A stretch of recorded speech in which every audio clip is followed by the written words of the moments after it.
I'm gonna start a YouTube video series on going through the Baptist faith and message, or as we know it in the Southern Baptist circles, this Baptist faith and message 2000. We don't normally say the Baptist message 2000. Most of the time, we just say the Baptist faith and message, but we call it the Baptist faith and message 2000 because it's the latest updated one. In 1999, they ratified it to pass for the 2000s. So this is the latest version of what we believe, and there's been some amendments to it, but this is what we as Southern Baptists believe. This is the basics of what we believe. My good friend Curtis Kratz, who is the pastor for the Salvation Army, has been going through their doctrinal statements on Facebook, and I'm doing this on YouTube just to make it a little bit easier to edit, and I'm trying to edit videos on YouTube to try to do short teaching things, and I hope this helps you out.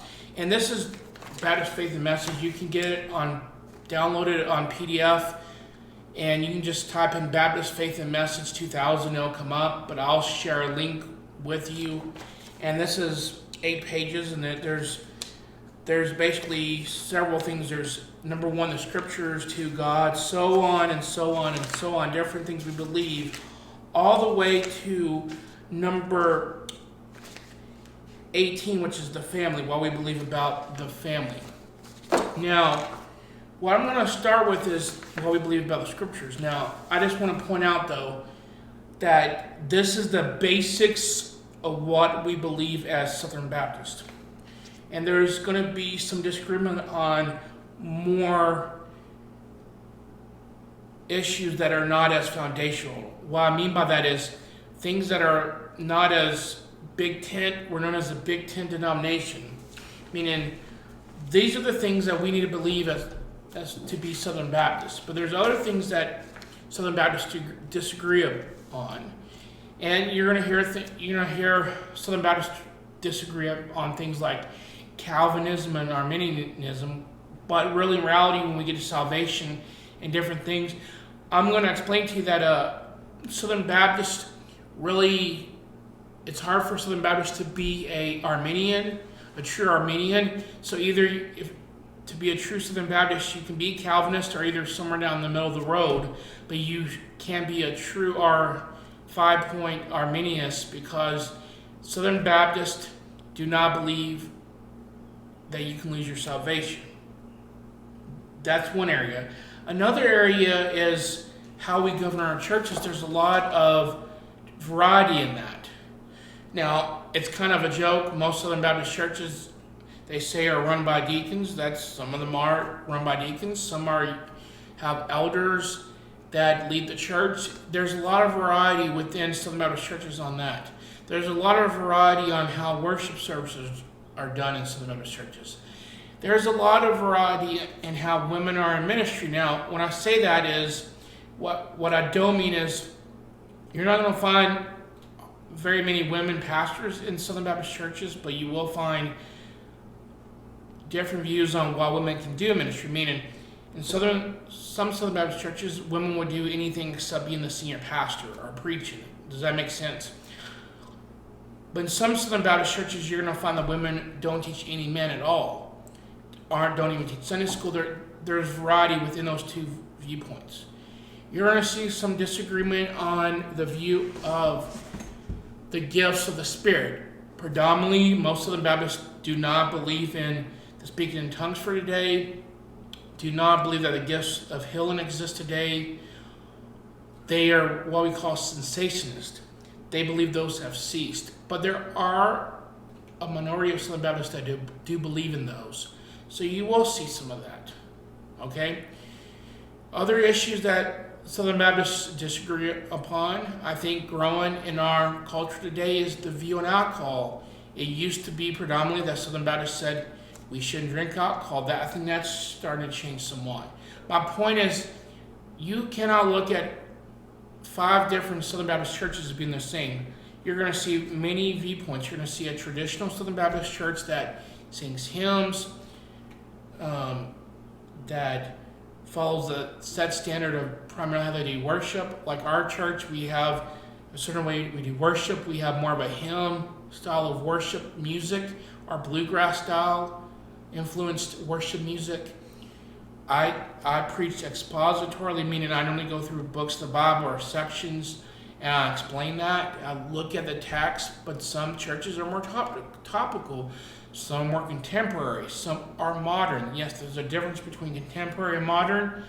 That's another story for another day. Some are blended, so on and so on. But my point is, you're going to see a lot of differences in secondary issues. But what we believe as Baptists are these several things that we're going to look at.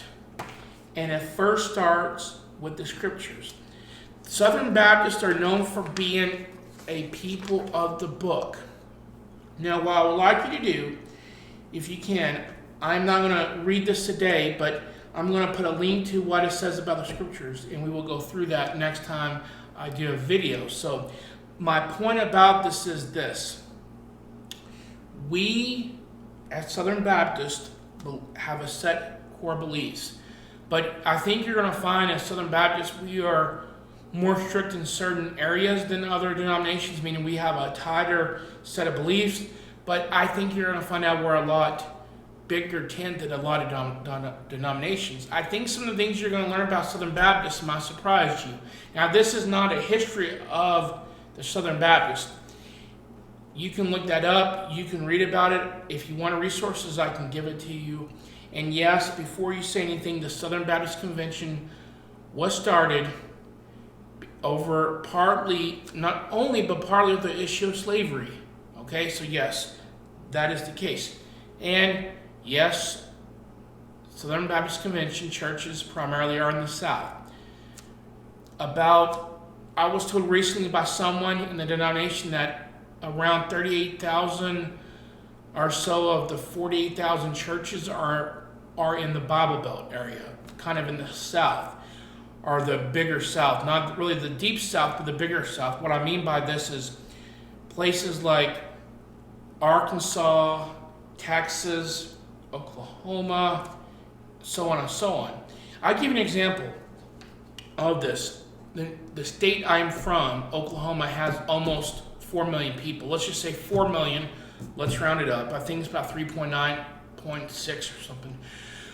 But let's just say it's 4 million people to be closer. Let's just round that up. New Mexico, where I pastor now, has 2.8 million approximately. So there's about 1.2 million difference in population. But get this, there's about 1,800 Southern Baptist churches in Oklahoma. There's about 330 or 340 in Mexico. You see the bigger difference. If we had the same amount per population as in Oklahoma, we would have about 1,200, 1,300 churches in our state that are Southern Baptist. So my point is this. Look at California. A much vaster population than Oklahoma. But I think they have about 2,000 to 3,000 Southern Baptist churches. So the point is this. The more west you go and the more north you go, the less Southern Baptist churches there are.